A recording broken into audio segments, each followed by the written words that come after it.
Hi guys, thanks for joining me once again. I'm with Mark from One Stop Visa here in Pattaya, located in Soi 6. Mark, thanks for Nice to see you again, Peter. Yeah. So right, today we're going to talk about the DTV visa. We're also going to talk about the 60-day extension, that the 60-day visa that they've put into place now, because there's a lot of misconceptions out there. I've watched some videos and there's a lot of false information. Just tell us, Mark, just for people watching this, where have you got your information from? From the Ministry of Foreign Affairs and from my immigration officer here in Pattaya. And how long ago was that? Last week. All right, so tell us, what is a DTV visa and how does it work? I'm going to read this off a script, but the DTV visa is the Destination Thailand Visa. It's a 5-year visa which is multiple entry. So right. The requirements and the categories for the newly released DTV visa are: the applicant must have proved funds of 500,000 Thai baht or the equivalent in a foreign currency. This could be using a statement from a bank in their own country or a Thai bank. Right. So you can use your own country for the bank account. The visa application can only be made outside of Thailand. It cannot be made within Thailand. Okay. So if somebody comes here on a tourist visa and says, Mark, can you do me this DTV? You can't do it? No, and we can't do it for them even outside of the country. They have to do it themselves from outside of the country. From a Thai embassy? From a Thai embassy, any Thai embassy, yeah. So there's 3 categories for the applicants, and category 1 is open to digital nomads, professional freelancers, and online workers. And they must show a letter of certificate of employment for a company outside of Thailand. So the certificate of employment cannot be for a Thai company. It must be for a company based outside. So if you're from the US, it has to be from the US. So. And this is for guys who are under 50, isn't it? The guys who want to stay here long term. Because it's always been a problem for guys. There's a lot of guys out here who work on laptops. They do drop shipping and YouTube and lots of other things. But they want to stay here, but they can't because they can't qualify for the retirement visa until they're 50, right? And this is a way around it if they can meet these. This visa has been invented to give freedom to these people who want to work here and are under 50. So it's really for people under 50, but there is no age limit being applied to this visa currently. So then you've got the remote workers. Remote workers and freelancers must show a professional portfolio of their work. So it must be a proper portfolio. Sure. And show clients, and if available, contracts of these clients for the application. Basically, this will aid your application if you have a contract, but it is not 100% necessary, provided your portfolio is good. Then you go on to category 2. Now this is a bit of an open category. It's open for Muay Thai, Thai cooking classes, as well as music festivals and arranging seminars. You will require a letter of confirmation from whichever governing body you are completing these activities with. So for instance, if it was a Muay Thai school, you would need confirmation that you're going to be a student at the Muay Thai school and you've signed up. Same with the cooking classes. And from what my immigration officer tells me, attendance will be required and checks will be made. I'm just going to cut in here because there's been a lot of abuse of visas in the past, haven't there? You know, if a guy comes out here, he's 30, 40 and he wants to stay out here, and they previously could get certain visas for charity work and classes, but the visas were being abused. But the immigration has come down hard on them now, haven't they? They've come down hard on them, and in my opinion, it's only my opinion, they're going to be very strict with this visa. Right. They're giving you the opportunity, if you're genuine, to come into the country, work, freelance, digital nomads. So, but in my opinion, they're going to, and from what I'm led to believe, they're going to be quite strict on it, particularly on Muay Thai and stuff like that. They're going to make sure that you attend, and the schools will be checked. Right. So I mean, if they have to get this visa outside of the country, is there anything you can do for them, or is it absolutely nothing? Nothing at all. No? Nothing at all. That's really unusual for you, Mark. Yeah. You can get every visa under the sun, and it can't be done. They have to do it themselves. Okay. So is there anything else we need to know about this? Okay. So then we go to the 3rd category, which won't really affect a lot of guys, but I'll let you know anyway. Yeah. It's for spouses and children under 20 years of age. They can be added to the DTV holders visa and get the privileges to stay the 5 years with the DTV holder. You require documentation to prove that your child under 20 is your child, and also a marriage certificate for a wife. So very simple, but I don't think a lot of guys coming here will probably use that. No. So the visa itself is a 5-year multiple entry visa, and the counter starts on day 1. And it's not governed by the calendar year. So, for instance, if you came in on January the 1st, that would be your first day of your 180 days.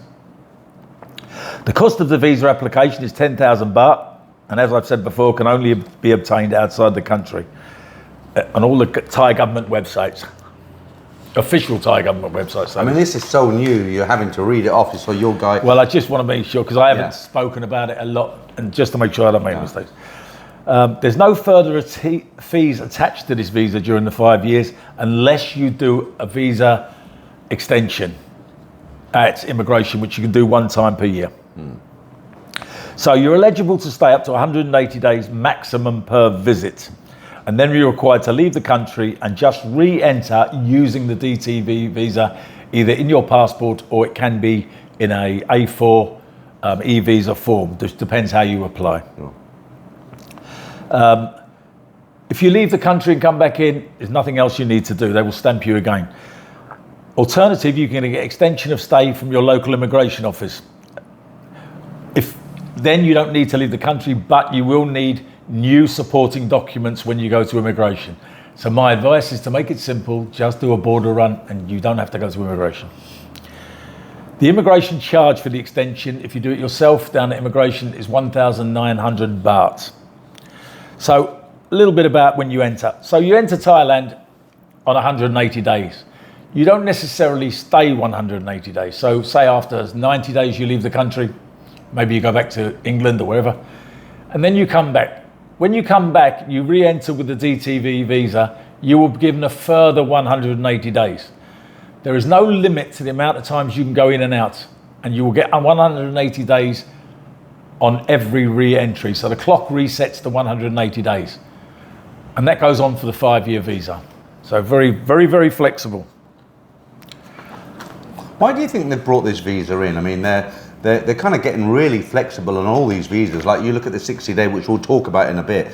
But why do you think they're bringing in these kind of visas? It is for people under 50 that here. There's no point in them, coming here and they're staying, and immigration know they're not on the correct visa. Right. They're trying to give everybody which is very fair of them, giving everybody an opportunity to have the correct visa and stop all this, border running and trying to stay 7-8 months a year, and then that previous year they stayed 6 months. This is what they're trying to get rid of. Yeah. So they've given you a 60-day exemption arrival, which you can extend for 30 days, which technically is a holiday. Yeah. You can go up to 180 days, which is the legal limit per year on a tourist visa. But they've given you the opportunity to have a couple of holidays. If you do that, they're going to start to look at you over a period of time. Yeah, this is something I wanted to talk about because I read an article. I forget who the guy was, but he basically said that if you get the 60 days, you can go, come back another 60 days, go, come back, and you can basically live here permanently. So all these other visas you don't need them. But I just can't believe that. I mean, well, a lot of the borders are saying you can border run as many times as you want now, but obviously there's going to be a limited amount of days. Someone's going to say at immigration, hang on a minute, you've been here a year. Say you did it for a year. Yeah. You've been here a year. You can't be here a year. It's not right. What is the official line? So you've got 60 days, and some are saying, yeah, you can come and go. Some are saying no. I mean, the official line, as in the Royal Gazette, what? Well, they've relaxed. There was a 2-entry rule, which was ridiculous. Half the immigration officers knew and half of them didn't. Some enforced, some didn't. They basically relaxed that now, so it's not a problem so much. So even 3 or 4 entries, you'll be fine. Particularly if they're short entries. You're here for 10 days, 2 weeks, and you're not extending, then they've got the discretion. That's at their discretion. Right. When you say going in and out and getting 60 days, this is at the immigration officer's discretion. He has the right to refuse you for any reason. It doesn't necessarily have to be that, but he can refuse you if he wishes to. Does it make any difference if you come in on a land border, like you're going out to Cambodia in a van, coming back the same day, or is it if you fly out and you're out for 24 hours? Does it make much of a difference to how they look at you? I don't think it makes any difference anymore now, but I think the land border is a safer way of getting in.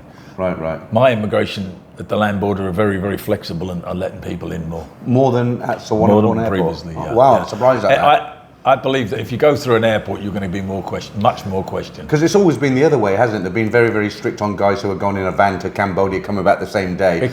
Because the rules were, sorry to interrupt, because the rules were you could fly in 6 times a year and twice border running.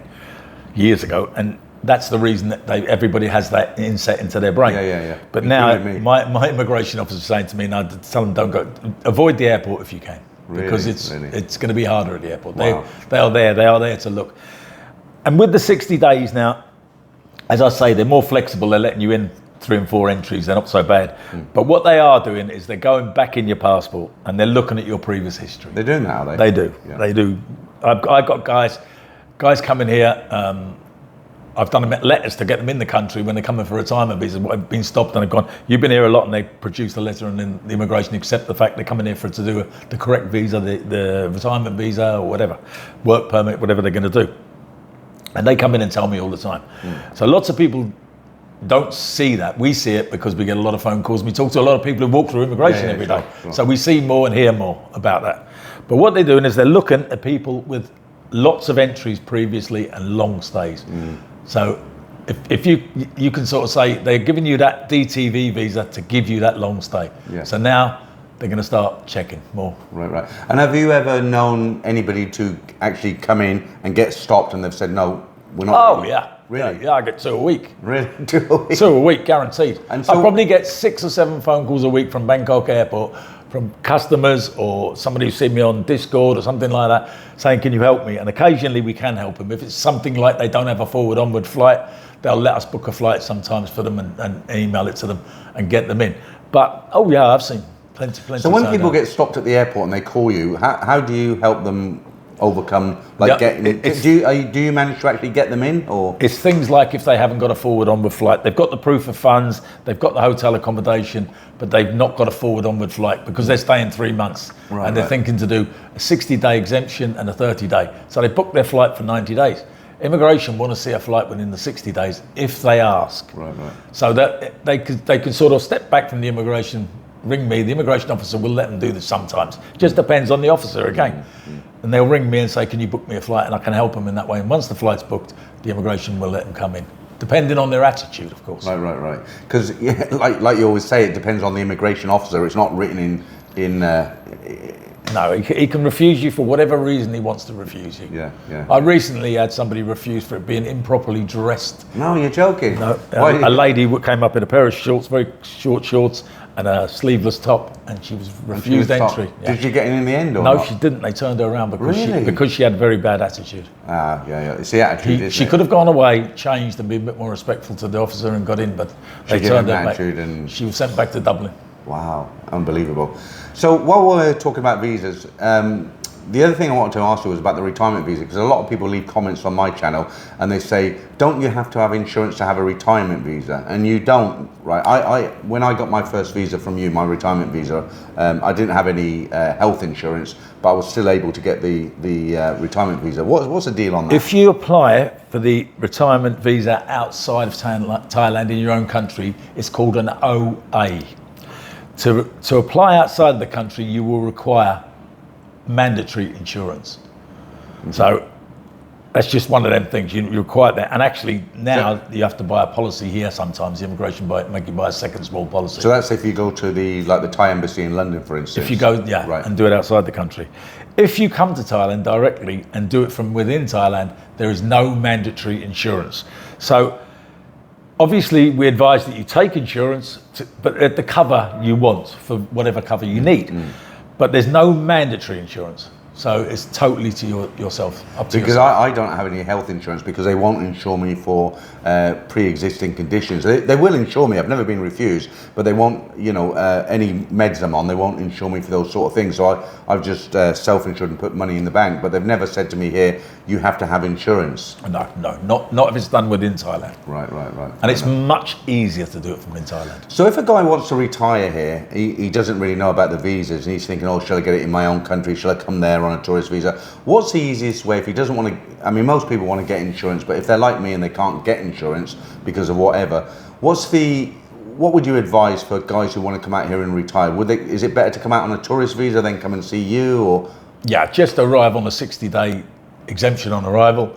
You've got plenty. You can, even when it was 30 days, there's plenty of time to do the Because that's what I did. I came on 30 days. Yeah, right? it's easy to do it in 30 days, no problem. Yeah, Open the bank and do the retirement visa. So Okay, Mark, just to end this, why don't you just tell everybody what you do? Because it's not only, you do all sorts of visas and licenses. We've talked about this before the last time we talked. Yeah. So we do open bank accounts. Retirement visas are something we do a lot of retirement visas. Education visas, non-B work permits, take care of kid, so you can be a dependent visa, for instance, marriage visas. We do tourist visas for Thai girls to go to Australia, America, UK, wherever you want to go. Schengen visas for Europe, as well as we open companies, set up companies, do balance sheets for the companies, as well as we transfer motorcycles, cars, whatever you need doing in that respect. And also we do driving license. A big part of our business is fast tracking driving licenses. Right. So if you have your own country's driving license, we can convert that.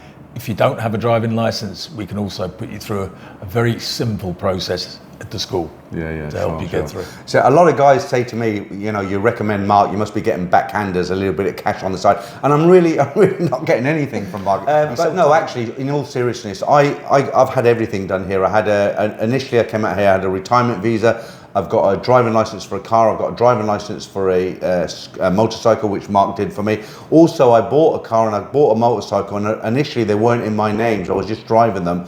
And Mark and his partner, Pom, they did that for me. So my car and my motorcycle is now in my name. So Mark's done absolutely everything for me, and this is why I recommend him. And I'd just say, Mark, you provide a really good service, and if somebody wanted to contact you, what's the best way to contact you? The best way to contact me is by email or phone.